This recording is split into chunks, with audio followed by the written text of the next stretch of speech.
This is part 9 of Rise of the Snake Men. You can see the Masters, you can see Skeletor's army, you can see the Horde, and you can see the Snake Men. What a very iconic picture. This is the cover to the book, too. Dominion. And in Dominion, Hordak says, I'm Hordak, I am Master of the Universe.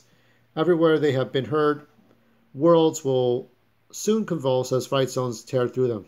So his magic goes everywhere. Fantasy worlds, science fiction worlds, whether it's cyberpunk or it's, this could be the 2021 version, who knows.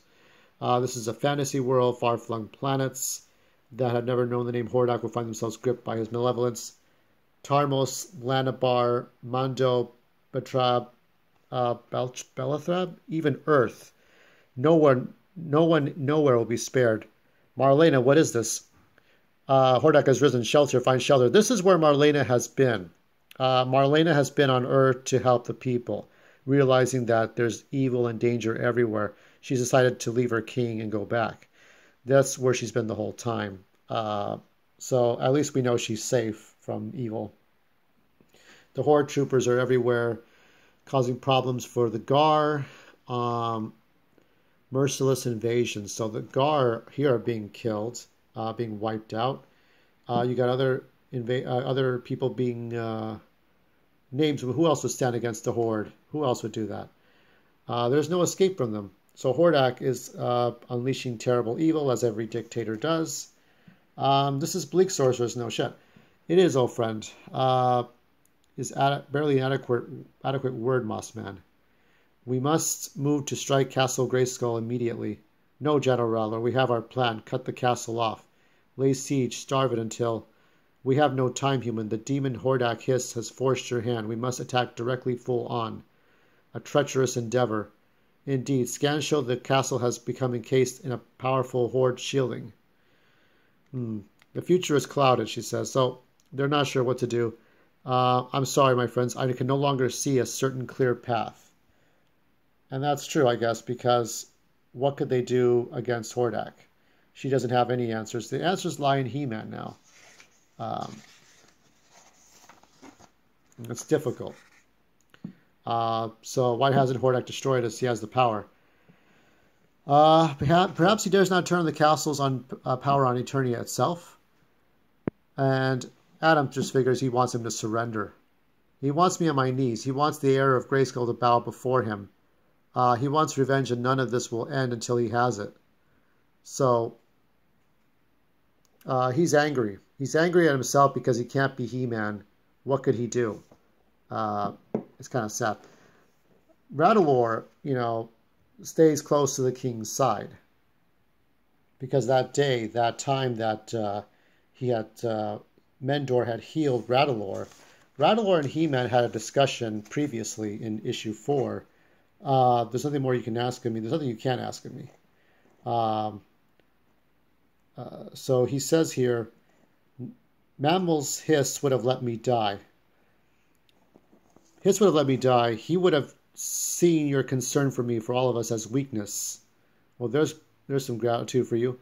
No, Doctor, you misunderstand. Hiss was wrong. This is where General Rattlor and He-Man came to an understanding. I have witnessed He-Man's strength on the battlefield. I know he will carry us to victory. I do not follow He-Man because it is the will of the goddesses. I follow because I choose to, my king. My friend rests well. These two used to fight all the time, and now they don't. General Rattlor got past himself and realized that as brazen as He-Man is, as different as he is, he at least fights for a noble cause, something stronger than just ego or race. He fights because that is what he does, and he fights to protect everyone. He-Man would protect the Snake Men even if they were on their side or not. What he doesn't protect is the eradication of his kind or any kind similar. Now that he is Adam, he is kind of pushing everybody away. Even the Snake Men, you're considering surrender. This is what else can he do? Horokothen, Serpenorath, Eternarath. So she's chanting the gods of Zor, of Serpos, and of Horokoth. that these mystics chant, great Lord.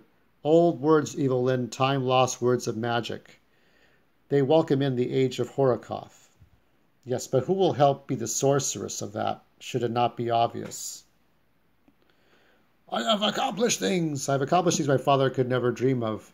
I have conquered the universe in the name of the Horde, and all from the home of my most hated enemy, King Grayskull. You are the king, and the king must take a queen. I had a consort once, a weaver of shadows, but she is no more. Can you feel it? It was no accident you came here. The power has compelled you.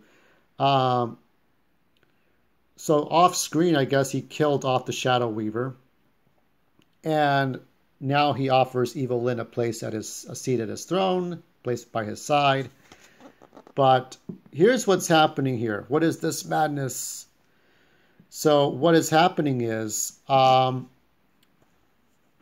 everybody knows, the Horde troopers were once the souls, or once people who were villagers, who were peaceful people, whose souls were taken away and turned into Horde troopers, and that was what was going to happen to He-Man if Adora had not freed him. So we claim our vengeance. This is what, so Hordak is going after all his own men because they've turned on him now. But who could have done this is not obvious. Because while he fights those men, she's chanting the names, ushering in the age of Hordak. And then we got, so he's still fighting. My lord, we're facing a full-on mutiny of the Horde troops. Something is interfering with their connection. I never understood why in the She-Ra cartoon there was only one head. There's not two. The shield will hold.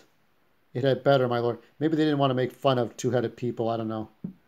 But that was the way it was. Death, vengeance. So she disrobes. And we get to her making a transformation. Hold the traitors back, Grizzlor. Strike in the name of Hordak, Multibot. So there's Multibot. There's Grizzlor. And we can see some more people. There's Trapjaw, Beastman. Everybody's fighting back. So it's Skeletor's men versus the Horde. Not everyone's in this, but you know they do their best. I wonder where Triclops is. Triclops should be hiding by now. And there's the mastermind. There's the culprit. There's Skeletor. That would be me. I have stolen the souls from your vault. So he just needed... So he lied to She-Ra and said, I was going to get these souls and bring them back.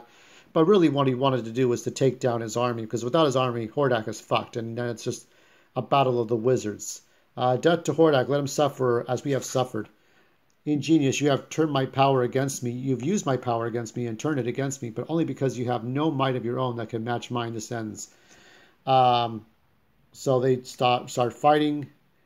There's no stopping me. I will wield the power of Grayskull, everything you have ever desired. And so that's that. This is your final battle, Skeletor. Fitting that you should perish trying to claim this castle one last time. The last thing you witness is the birth of a new age. And he does witness the birth of a new age. My new age, are you ready, my queen? And here comes the queen. Yes, I am the sorceress now. I am the sorceress of Hordak, and I have the power. There we go. That is it. So you got Teela, you got Evelyn, and then I guess Teela Na was the sorceress of Zor. The age of Hordak begins as foretold in the ancient Horde prophecies. Tone from your ranks shall find the goddess be chosen as. So she's not going to. She's not going to favor Hordak. She's going to favor Skeletor. I don't know. Yeah, maybe she's always been loyal to him. I mean, Keldor had taken care of her since she was a baby. That much is true. Die. That's it. So he takes down Hordak.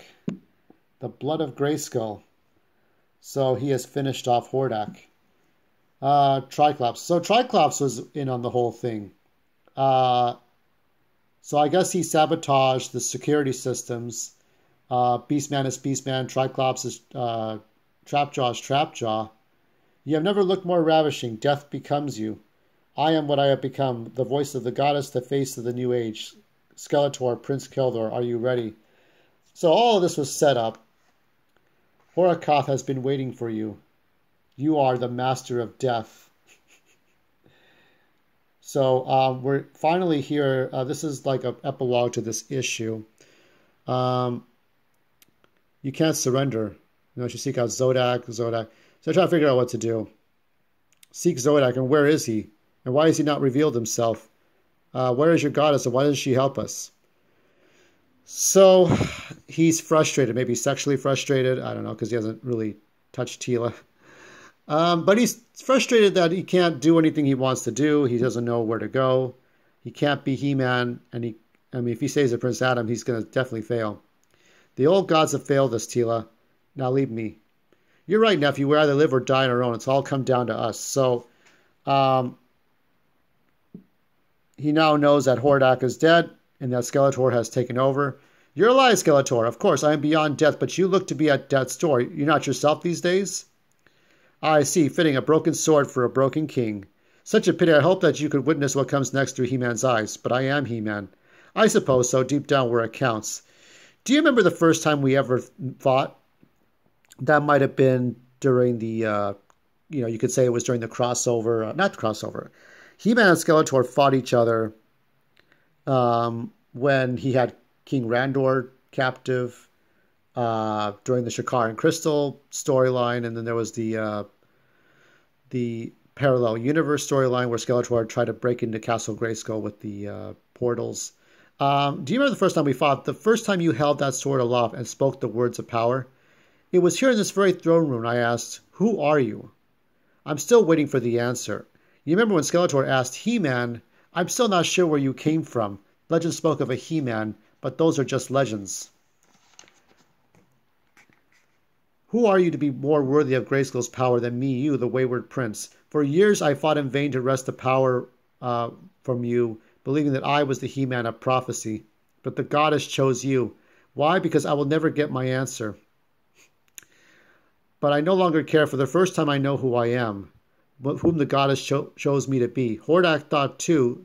He thought too small. There will be no surrender, no conquest, no worlds, no empire. What's coming is far worse. I just want you to know that. It's not over yet, Skeletor. Ah, valiant to the last, even without your great strength. Very well, come face me then. Face me if you dare, He-Man. You will find me at Castle Grayskull. In the end, it all comes down to us. Yes, you and me. Oh, this cheap plot, but I guess we got to have King Hiss in there somehow, because King Hiss cannot die. And then later on tonight, we'll deal with Skeletor having the power, but done a little bit better than Revelations Part 2, right?